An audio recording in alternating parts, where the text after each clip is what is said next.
Bapak Ibu Saudara yang dikasihi oleh Tuhan, salam sejahtera dalam Tuhan Yesus Kristus.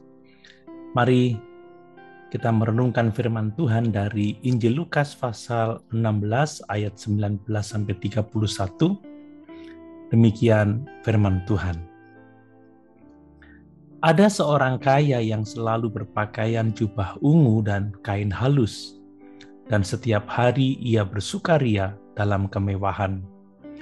Dan ada seorang pengemis bernama Lazarus, badannya penuh dengan borok, berbaring dekat pintu rumah orang kaya itu, dan ingin menghilangkan laparnya dengan apa yang jatuh dari meja orang kaya itu. Malahan anjing-anjing datang dan menjilat boroknya. Kemudian matilah orang miskin itu, lalu dibawa oleh malaikat-malaikat ke pangkuan Abraham. Orang kaya itu juga mati, lalu dikubur. Dan sementara ia menderita sengsara di alam maut, ia memandang ke atas, dan dari jauh dilihatnya Abraham dan Lazarus duduk di pangkuannya. Lalu ia berseru, katanya, "Bapa Abraham, kasihanilah aku. Suruhlah Lazarus supaya ia mencelupkan ujung jarinya ke dalam air dan menyejukkan lidahku, sebab aku sangat kesakitan dalam nyala api ini." Tetapi Abraham berkata, "Anak, ingatlah bahwa engkau telah menerima segala yang baik sewaktu hidupmu, sedangkan Lazarus segala yang buruk. Sekarang ia mendapat hiburan dan engkau sangat menderita. Selain daripada itu, di antara kami dan engkau terbentang jurang yang tak terseberangi, supaya mereka yang mau pergi dari sini kepadamu maupun mereka yang mau datang dari situ kepada kami tidak dapat menyeberang." Kata orang itu, "Kalau demikian, aku minta kepadamu Bapa, supaya engkau menyuruh dia ke rumah ayahku, sebab masih ada 5 orang saudaraku, supaya ia memperingati mereka dengan sungguh-sungguh, agar mereka jangan masuk kelak ke dalam tempat penderitaan ini." Tetapi kata Abraham, "Ada pada mereka kesaksian Musa dan para nabi. Baiklah mereka mendengarkan kesaksian itu."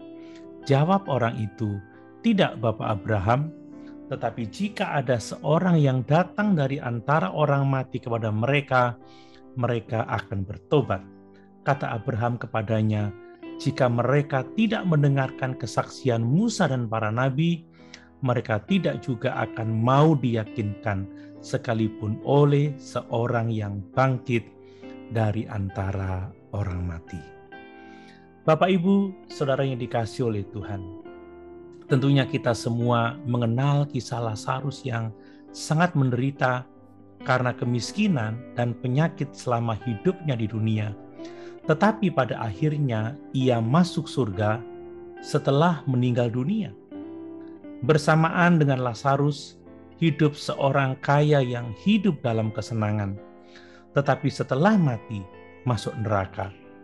Nah, melalui kisah ini kita belajar beberapa hal penting, yaitu pertama, bahwa kehidupan di kekekalan adalah akhir dari setiap perjalanan umat manusia.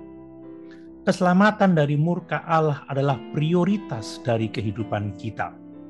Bagaimanapun keadaan kita sekarang tidak menjadi terlalu penting dibandingkan dengan keadaan di kekekalan nanti. Lazarus menderita selama hidupnya, tetapi itu relatif singkat dibandingkan dengan kebahagiaan yang diterimanya di kekekalan. Yang kedua, bahwa kekayaan, kesenangan hidup di dunia ini bukanlah bukti bahwa kita adalah orang benar atau orang yang dikenan oleh Allah. Orang kaya ini masuk neraka bukan karena ia kaya, tetapi karena ia egois, tidak mau memberi makan Lazarus atau tidak mau merawat Lazarus. Banyaknya kekayaan menjadi tidak terlalu penting daripada cara menggunakan kekayaan itu. Nah, apakah Bapak Ibu Saudara memakai berkat hanya untuk diri sendiri, atau untuk memberkati?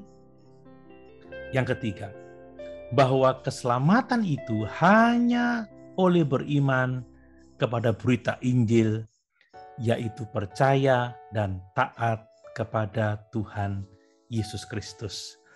Ingat kata Tuhan Yesus di dalam Yohanes pasal 14 ayat yang ke-6.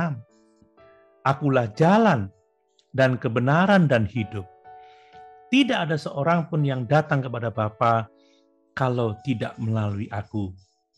Jelas Yesus menyatakan bahwa dialah satu-satunya jalan menuju kepada keselamatan.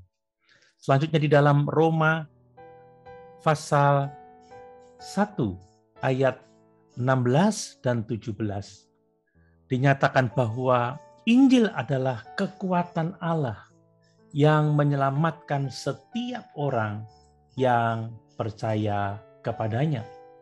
Ini adalah kebenaran yang dinyatakan oleh Rasul Paulus, bahwa hanya melalui Injil Yesus Kristus kita akan dapat diselamatkan.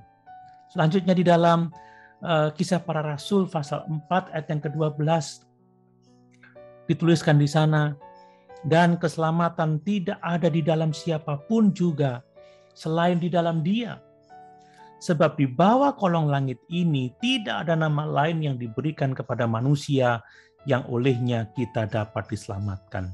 Kita semua tahu bahwa Dia yang disebut dalam ayat ini adalah Tuhan Yesus Kristus. Jadi jelas bahwa keselamatan hanya ada di dalam Tuhan Yesus Kristus.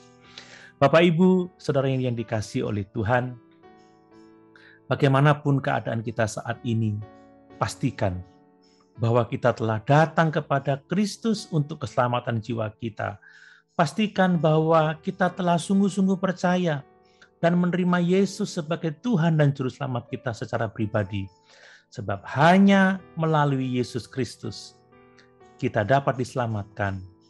Kita memiliki hidup yang kekal. Haleluya. Tuhan Yesus memberkati.